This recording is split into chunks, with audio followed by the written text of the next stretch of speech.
Welcome to എലിസാസ് cuisine. ഇന്ന് നമ്മളിവിടെ ഉണ്ടാക്കാൻ പോകുന്നത് ഗോതമ്പ് പുട്ടാണ്. അപ്പോൾ ഫസ്റ്റ് തന്നെ നമ്മൾ ഗോതമ്പെടുത്ത് ജസ്റ്റ് ഒന്ന് ഫ്രൈ ചെയ്യും. ഒരു 5 മിനിറ്റ് ഒന്ന് ചൂടാക്കിയാൽ മതി. കൂടുതൽ ചൂടാക്കേണ്ട ആവശ്യമില്ല. ഇത് പച്ച ഗോതമ്പെടുക്കുമ്പോൾ അത്ര ശരിയായിട്ട് വരില്ല. അപ്പോൾ ഒന്ന് ജസ്റ്റ് ഒന്ന് ചൂടാക്കി കഴിഞ്ഞാൽ നന്നായിട്ട് നമുക്ക് പുട്ടുണ്ടാക്കാം. അത് വറുത്ത് വരുമ്പോൾ നമുക്ക് മനസ്സിലാവും, പൊടി കണ്ടാൽ അറിയാം. നമുക്ക് ഒരു 5 മിനിറ്റ് മതി ഒരു മീഡിയം ഫ്ലെയിമിൽ.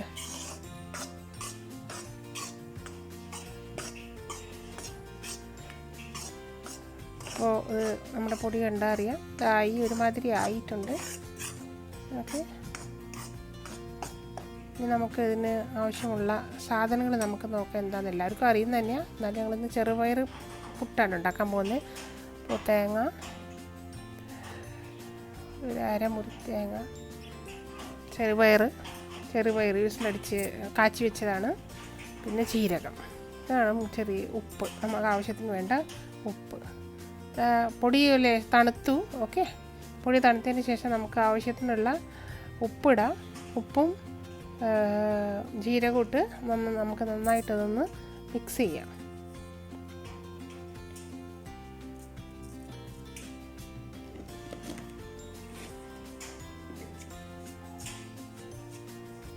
കൈ കൊണ്ട് തന്നെ മിക്സ് ചെയ്യണം, അപ്പോഴാണ് നന്നായിട്ട് അത് മിക്സ് ആവുള്ളൂ. എന്തായാലും പുട്ട് പൊടി നമ്മൾ കൈ കൊണ്ട് തന്നെ ആക്കാൻ പറ്റുള്ളൂ. ഓക്കെ, അത് കഴിഞ്ഞ് നമുക്ക് ആവശ്യമനുസരിച്ച് വെള്ളം യൂസ് ചെയ്യാം. കുറേ വെള്ളം യൂസ് ചെയ്യരുത്, അരിപ്പൊടി പോലെ. അപ്പോൾ ഞാനിവിടെ ഒരു സ്പൂൺ കൊണ്ട് കുറച്ച് ഓരോ ഭാഗത്തിട്ട് പുട്ട് നനയ്ക്കുകയാണ്. അപ്പോൾ അങ്ങനെ ഗോതമ്പ് പൊടി അങ്ങനെ കുഴഞ്ഞു പോവില്ല, ചെറുതായിട്ട് എല്ലാവിടെയും നനവ് വരും. അതിൻ്റെ നന്നായി മിക്സ് ചെയ്യണം. കുറേ വെള്ളം ഒഴിച്ച് നമുക്ക് ഒതുക്കി ആക്കാൻ പറ്റില്ല, പിന്നെ അത് കുഴഞ്ഞു പോകും. പിന്നെ അതൊരിക്കലും പുട്ട് പോലെ കറക്റ്റായിട്ട് വന്ന് കിട്ടില്ല. അപ്പോൾ അതെപ്പോഴും ശ്രദ്ധിക്കണം നമ്മൾ കുഴയ്ക്കുമ്പോൾ. ശകലേ വെള്ളം ഒഴിക്കാൻ പാടുള്ളൂ. അത് നമുക്ക് കണ്ടാൽ അറിയാം പുട്ടിൻ്റെ ആ ഒരു ഇതായി വരുന്ന എല്ലാവിടെയും നന്നായിട്ട് എല്ലാ ഗോതമ്പ് പൊടിയും നന്നായി നനവ് വന്നിരിക്കണം. അപ്പോൾ നന്നായി കൈ കൊണ്ട് മിക്സ് ചെയ്യണം.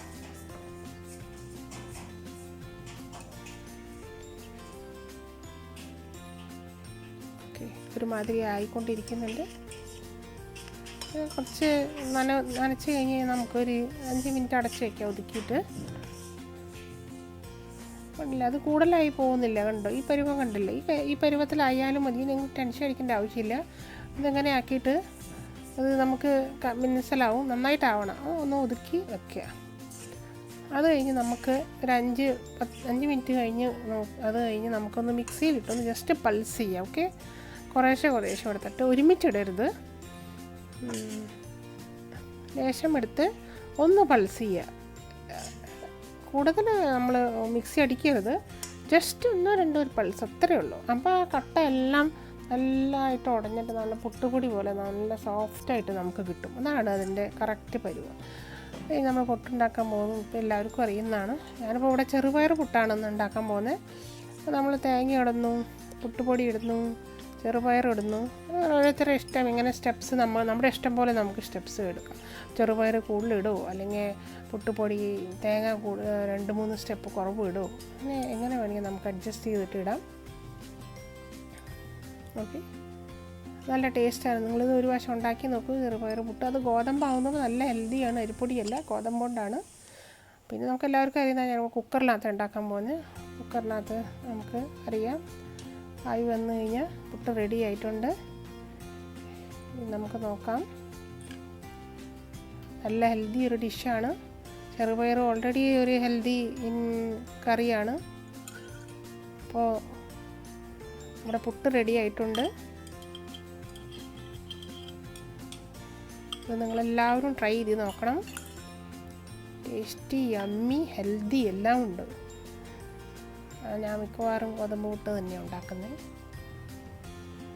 ഇല്ലേ, പഴത്തിൻ്റെ കൂടെയോ കടലക്കറിയോ എന്ത് വേണമെങ്കിൽ കൂട്ടി നമുക്ക് കഴിക്കാം. നിങ്ങളുടെ ഇഷ്ടം പോലെ നിങ്ങൾക്ക് കഴിക്കാം. അപ്പോൾ just try once and thanks for watching. Thank you.